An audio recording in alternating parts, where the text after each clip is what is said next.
in the art class and stuff. I think I enjoy it the most in a way because I ask questions that are just sort of curious to me as a person and having a relationship. And, yeah. I really enjoy it.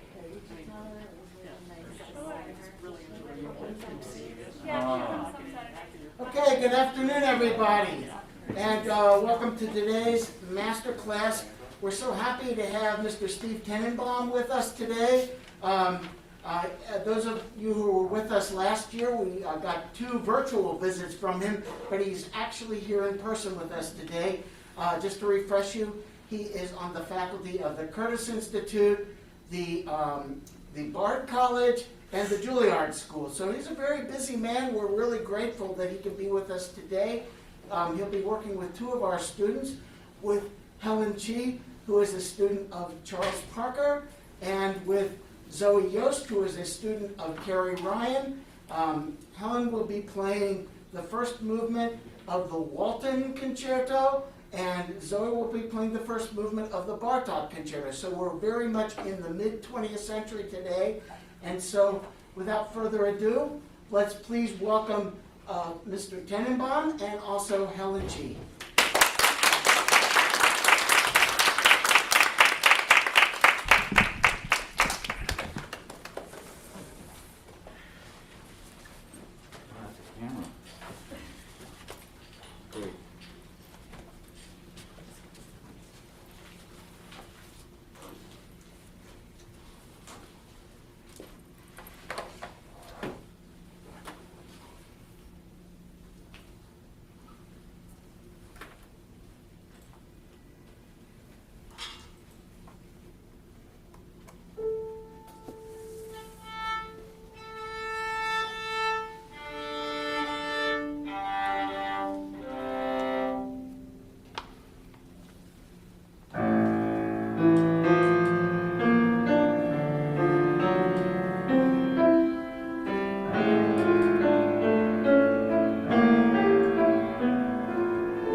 sound. Did you start as a violin? Were you a violin player? And when did you start playing viola? For last year. Uh-huh. Yeah. Well, so that's good because you have some good fundamentals. Not that you can't learn fundamentals starting on the viola, because that's what I did. But I don't know. I don't know what it's like to start on the violin. But anyway, just okay. So I have a couple suggestions. One is I mean, a couple of them are technical, a couple of them are musical. So you play very beautifully. What I miss in your performing is the crescendos and diminuendos while you're playing a note. So like for instance, the first note of the that note, you know, when you actually, the way I say it philosophically is what the reason that notes are long is that the composer wants more happening in the note.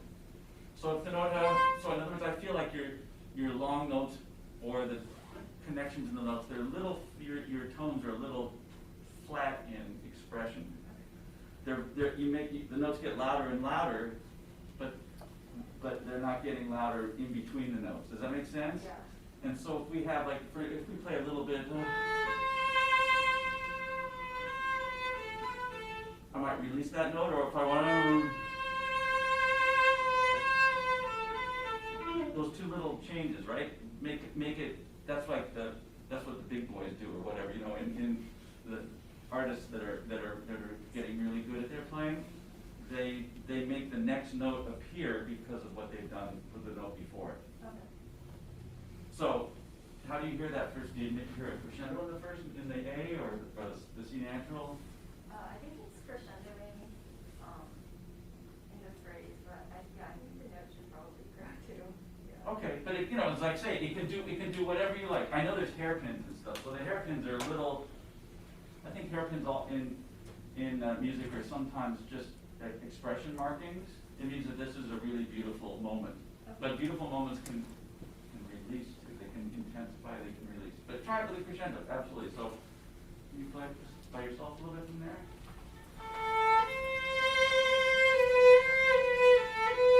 So actually, can you do it this way? Wait, can you do? Let's do it. It's a little silly, but can you do it like tremolo? Can we go like that? And don't play the B natural until you hear the C, like, or the Do, whatever you call it, is like get the energy that you want to have before it goes to the next note.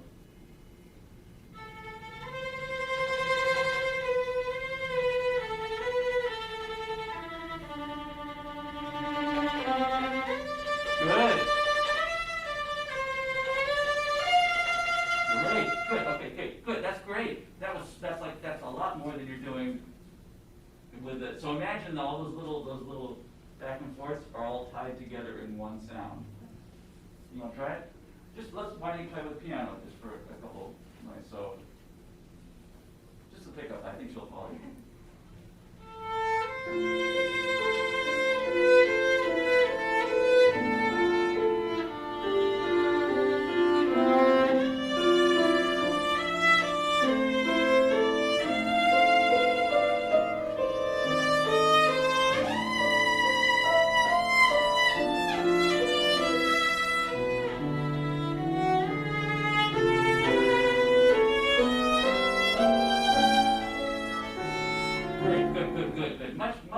Much better, already much better.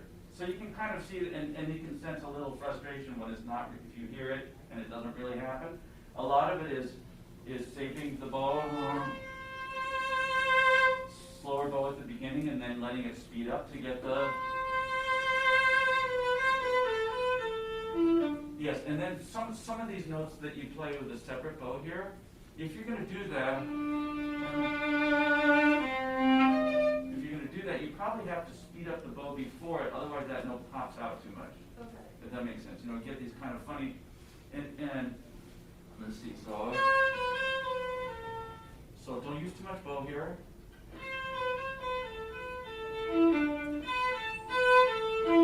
Right?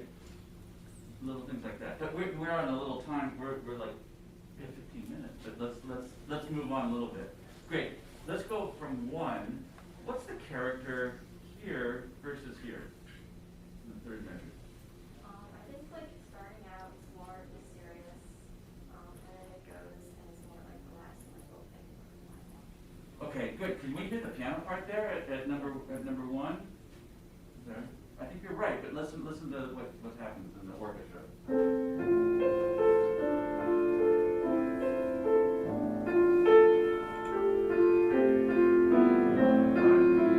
I think I might have just right. So right from here, right.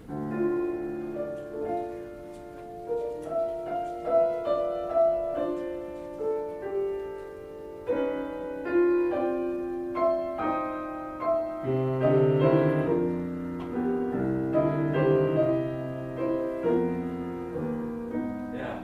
So isn't that like, that's like, to me, that's like a little like a smoky waltz or something. Right, and this is more singing and expressive or yearning or something like that. Kind of goes up to a point and then relaxes. This is a funny addition. This is what we use now. But the old edition, the one that I learned off of, that's sort of somebody recreated that. It wasn't even William Walton, but if you look at the bowings, when you get to that, it's third in 2s. So when we go,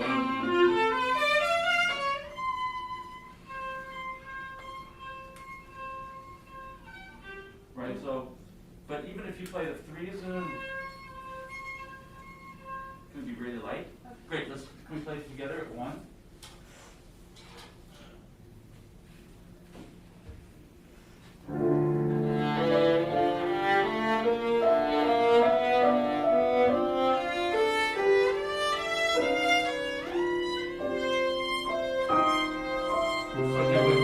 Can your sound be? And remember, we're going to also lead with the sound in between the notes. So the bow is really, it's if I don't play any notes, the bow's doing that. You do that just once with an open string. I'm just on an up bow for just to get the feeling of it. That's the magic in music. So sorry.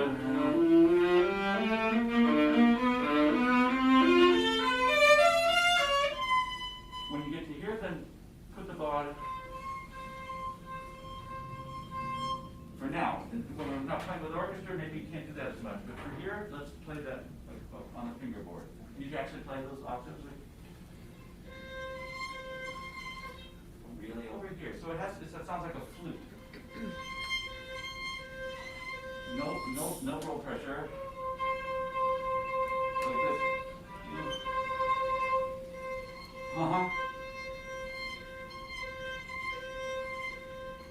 That's really good. It's probably not something you're used to. I think you can actually play sometimes. I think you can play more here towards the bridge, and sometimes more over the fingerboard. This is an area that you don't want to spend a lot of time in. This is maybe the low rent district. The really high rent district is in here, but you have to play with a different kind of reflex. You have to dig in a little bit and tug. Not press, but coax the sound out. So from the same place 1.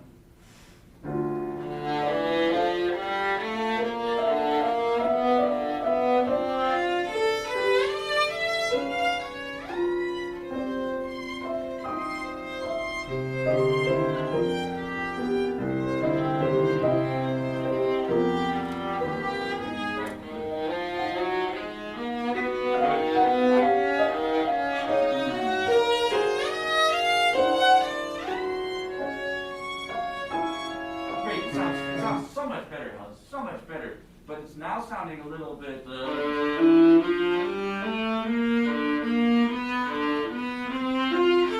sounds a little bit, mechanical, right? Because you're just playing, you're sort of making the music with your technique, and your technique's really good. So if you used it, so let's do the. I forget. You do 2.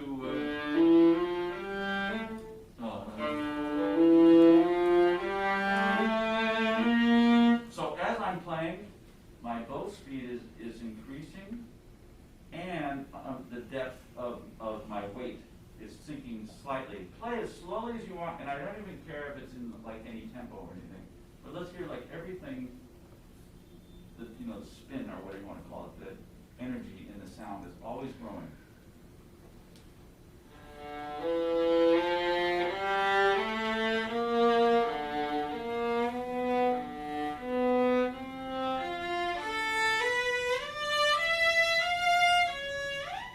Great. I bet there's hairpins in there, aren't there? Yes, and that's why I say I don't think we really should. It's not that we're ignoring the hairpins, but if we see those as like play really beautiful rather than make a crescendo and a diminuendo, because it really has direction. If you hear somebody play it and they play it, when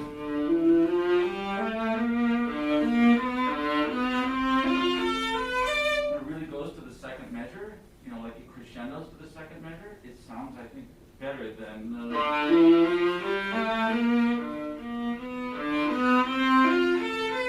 sort of with like an artificial dip in there. So try and keep the thing in one feeling crescendo.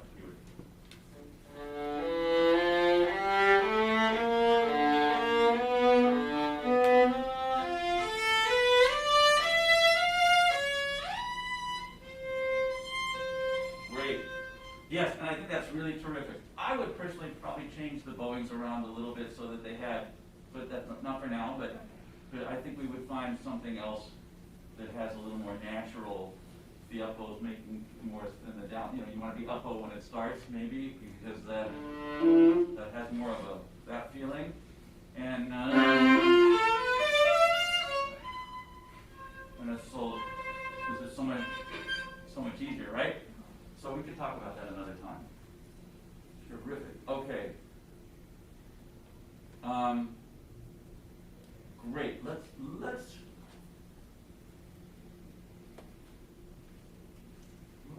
at number 3. Can you play from number 3 together a little bit?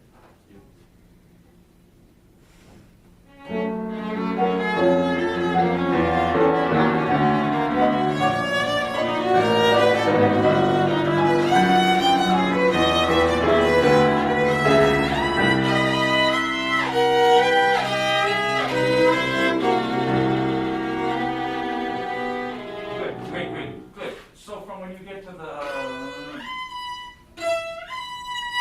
let's try finding that place, the high rent district. I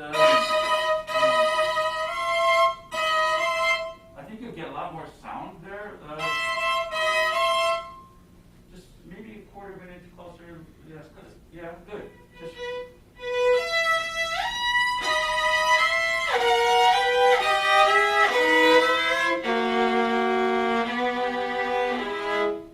Good. Okay, great. I think that's going to be much more helpful. Now to the technical parts of it. So let's try and get rid of some tension in your playing.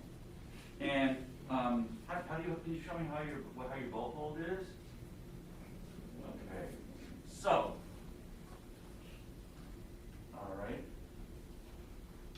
Okay, can you just hold it like this, like so you're. Right, okay, now I want you to freeze your hand and don't move it, and I'm going to take the bow away, all right? But don't change how it feels right there. So how'd that feel right now? Strange. Strange, right? Feels odd, right? Make it so it's not strange. In other words, relax all your fingers.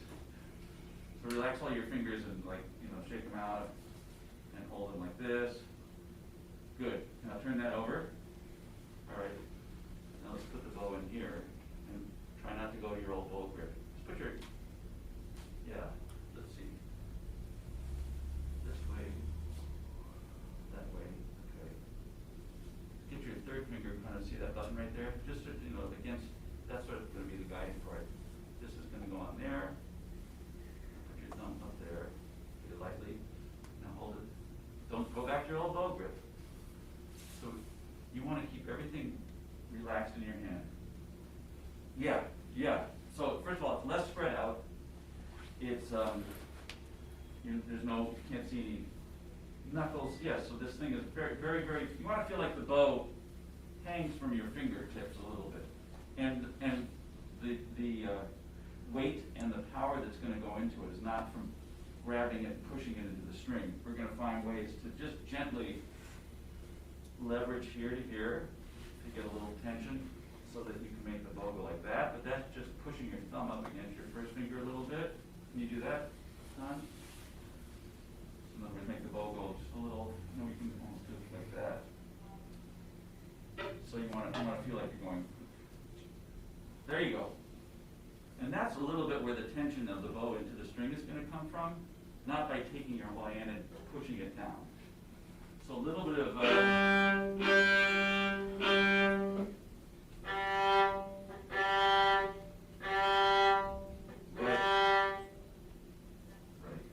So this idea of feeling like you have more leverage over there is there's tension in doing that.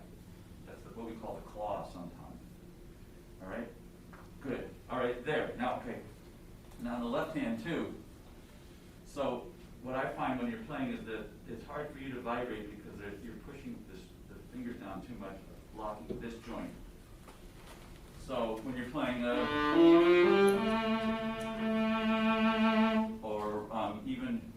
even double stops and stuff like that, if you can feel like when you drop your fingers into the string that there's a little bouncing because this is like the string is springy. So you want to feel the release in your fingertip, and you want to hold the strings down only enough to make the sound good. Sometimes that's not all the way down the fingerboard. Sometimes, if you look now, I'm making a note, only pushing it halfway down. And sometimes we push it down harder, sometimes left. But for you, I would look on feeling like your fingers are rubbery and springy and not pressed. I mean, this is sort of generalities, and if we had a lot of time, I would spend more time on that. Can you play this section now? So just by yourself. So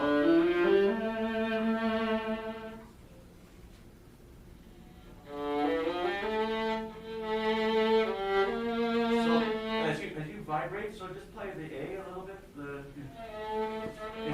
And I want to see this knuckle move in there.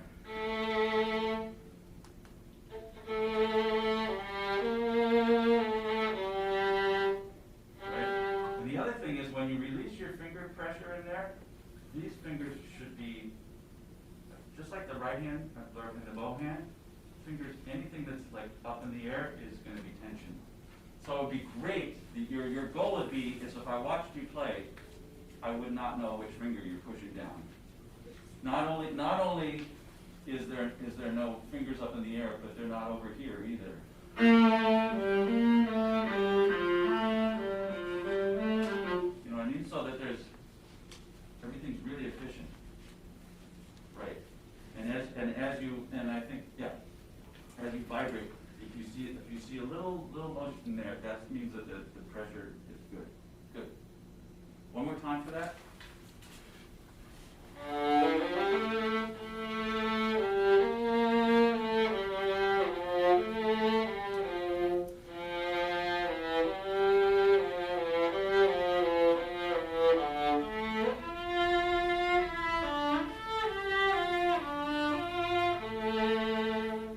Feels easier, right? It feels, and the sound is more liquid and improved, I find.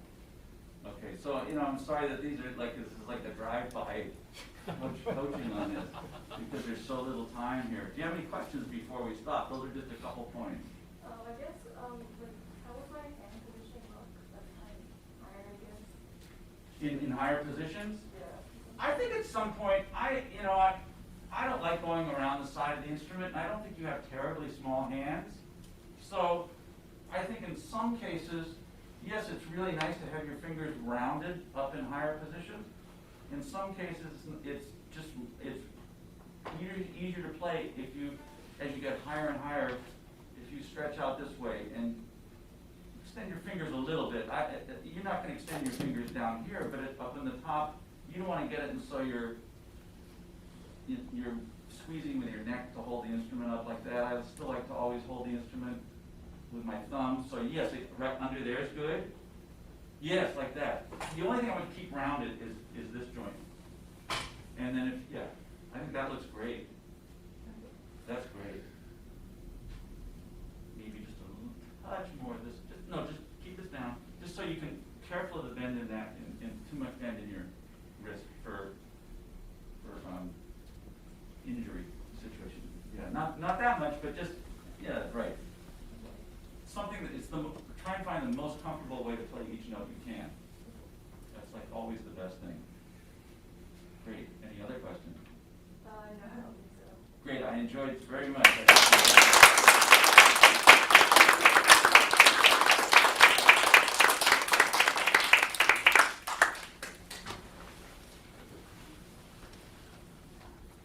We should have oxygen. It's so hard to talk. So our next performer is Zoe Yost, the student of Carrie Ryan of the Philadelphia Orchestra, and Zoe is playing Bartok for us today. Also, we'd just like to remind everybody that these master classes, which we've been enjoying so well this fall, are supported by Margaret Berry and Jeffrey Abrams. I'm sorry. I get a little nervous in front of the camera here. Sorry about that. Jeffrey Abrams and Margaret Berry, we're really grateful that they're able to let us have access to artists such as Mr. Tenenbom, and it's really great that our students can all work with them. So without further ado, Zoe Yost.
I have 13 minutes left.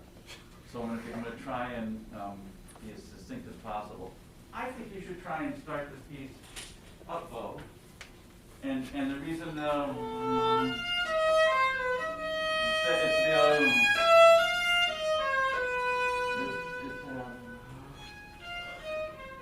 is to have, or change the bow somewhere else in there. I think it's a very mysterious opening, and I've you know, everybody has a concept differently, but I think this piece, it's sort of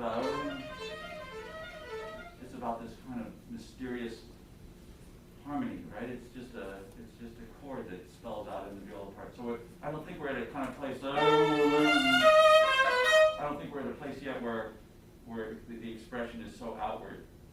Maybe it's like a dark stage. You know that famous Picasso drawing of, the painting of the guitarist, the blue, like that blue, that's old man kind of. I sort of have some picture like that. It's a very austere kind of opening, and then you have more room to build it to a big climax in there. Do you want to try that sound, which is a colder sound at the beginning and like more distant and colder? So I started.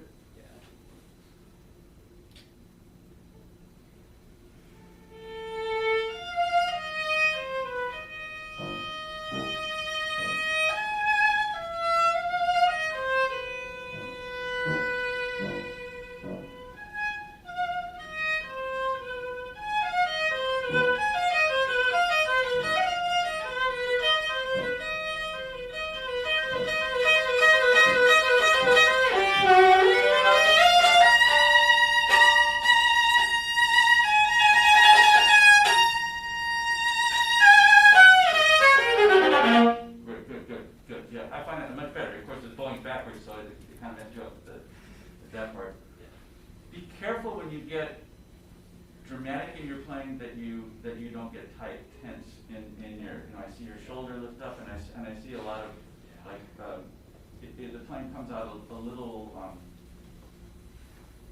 hard. I think is the best way, even rhythmically. Da da da da da ya la la la la la la ya dee da dee da dee. I think if you can think of powerful but supple in the playing, so rounding some of the things.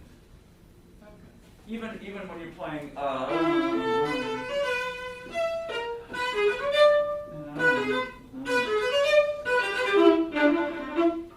has a character. I love the character, but it's a little stiff sometimes. That's from my ear. Okay. The other thing is the next thing I would talk about is there's a Hungarian rhythm, right? Like the da da da da. Right, this sort of this gypsy kind of snap rhythm, and I think that it appears in this piece in various places. I think this is one of them right here when we have.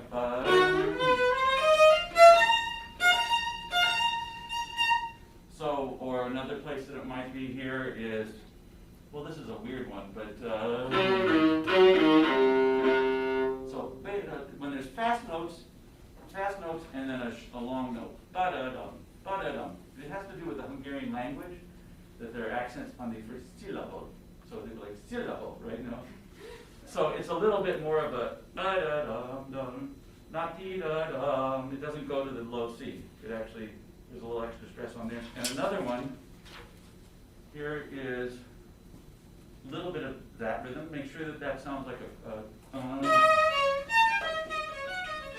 sounds a little bit snappier. So when you see that, and then the kicker I think is when you get to the top of these runs. Da da da da da da da da da da da da da. Not da da da da da da da da da. It doesn't go to the top note so much. It goes to the 16th notes. And a way to think about that in the Hungarian style is that the notes preceding that strong beat can get a little compressed. So you can actually go yum. So right now you're playing like the strongest beat on the top note. Right? Da da dee deem dee da da da da deem da da da, right? And that I could be wrong. So but anyway.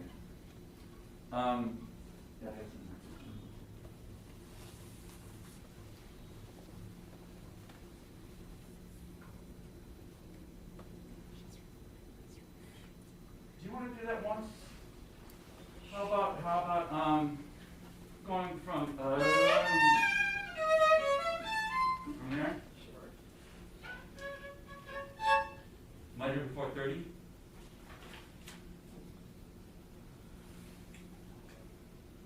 I guess that's 29, probably, right?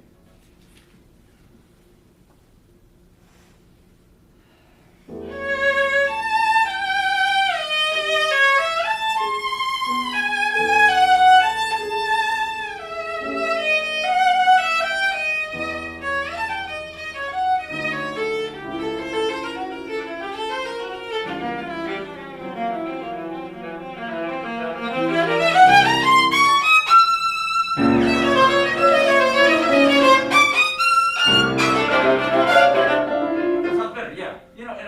And for me, if they're da-da-dum, ya-da-dum, that they're not so set. But that's just the way you hear it. And I think that's fine. I'm not gonna impose upon you there. That sounds really good. What's that sound? Now the next part, I think did you ever hear the little Jack in the Box when you were little? You know the one.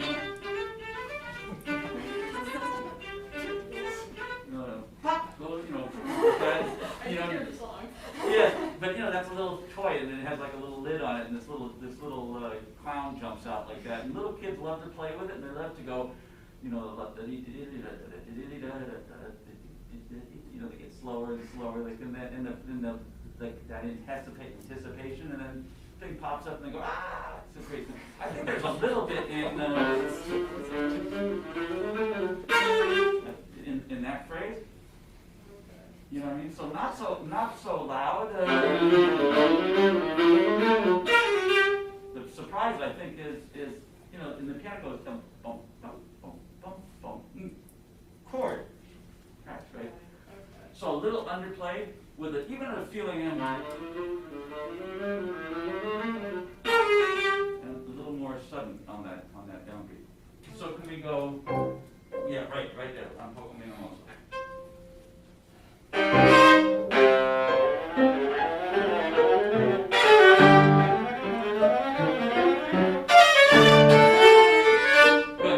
Good. And then if you could consider changing character back and forth. So this is surprising. When you get to these, I know you want to, which you should do, but can you just rather than just accenting the top note of it, can it sound more like sweeping? Sweeping, which I didn't get enough of last night. Oh, that's okay. Right? I know that's a good idea. So that we have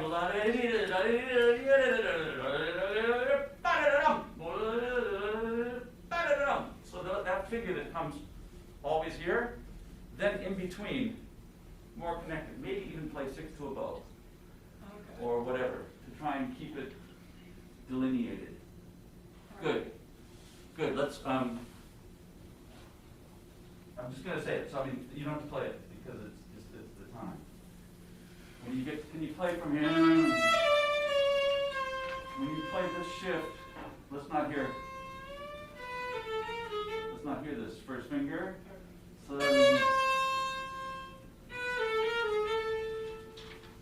that's like a real common habit of not lifting your bow and not shifting fast enough.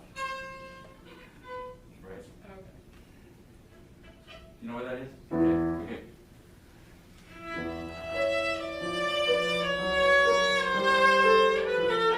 I sort of heard it, but did you hear it? Yeah. A little bit, right? It's better, right? Okay. So shift on the bow change. Shift, like try and get as close to the bow change as you can. It's really hard. You can't do that, but it's like think of that how fast that shift is, Okay. and lift the bow.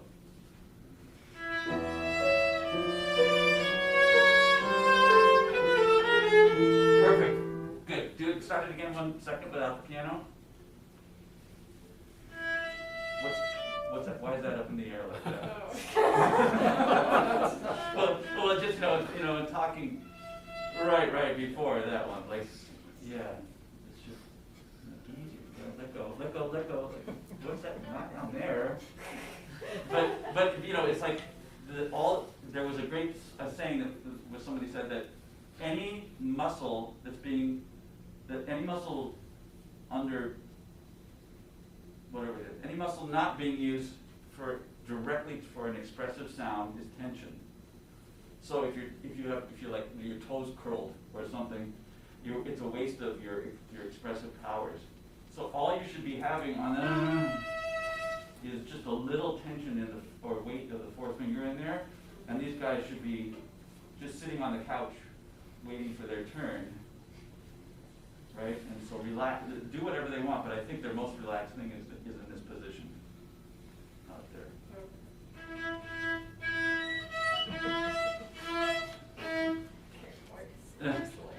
So is it finding the note?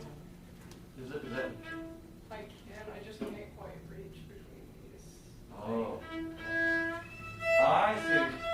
Well, okay, so really quickly, I think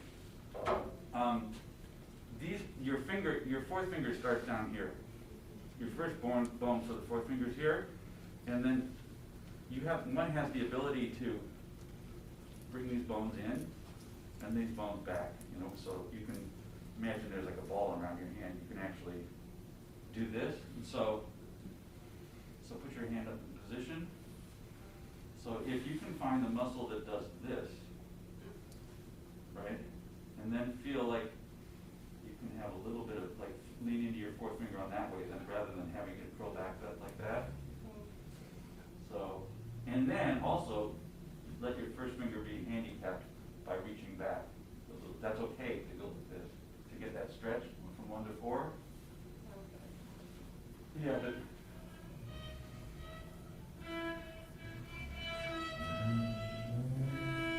right. Yeah, that's fine. You know, that's fine. And maybe your viola's a little too big or something. I don't know. And the string length, at least. You know, they have these little cheater nuts that you can put in there, which shortens the string length and makes everything a little bit smaller. So that's something to consider. Good. Okay. So I didn't mean to make fun of you. It just comes naturally for me. How about doing that harmonic and there on that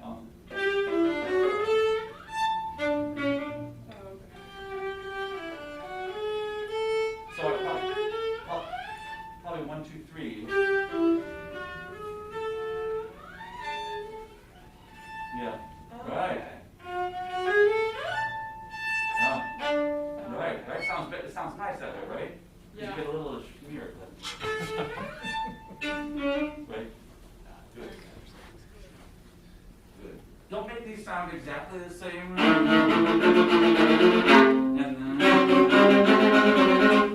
don't make them sound exactly the same. Maybe one of, one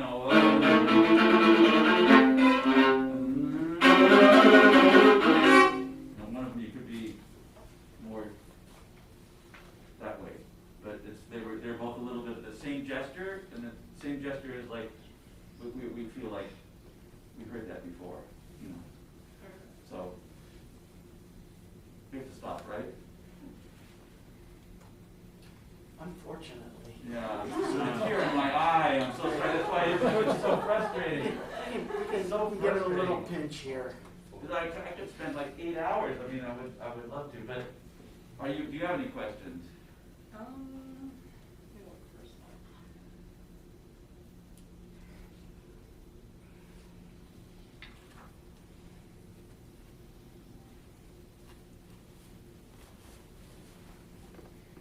I can't think of any right now. You know this new edition that's come out, right? This recreation of the original manuscript has his, like for instance, just really quickly, there's a lot of octave changes and stuff there in the beginning. That's one of them.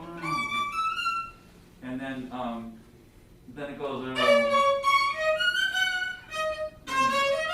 He has an octave on the top there because he has these lots of octaves, and the end of the piece.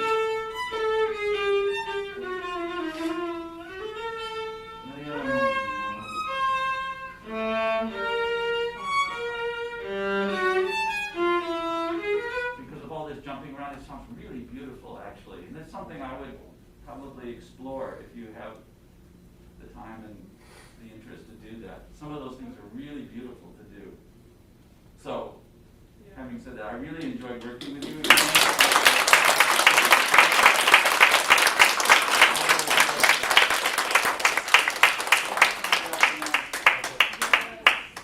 Yes, great.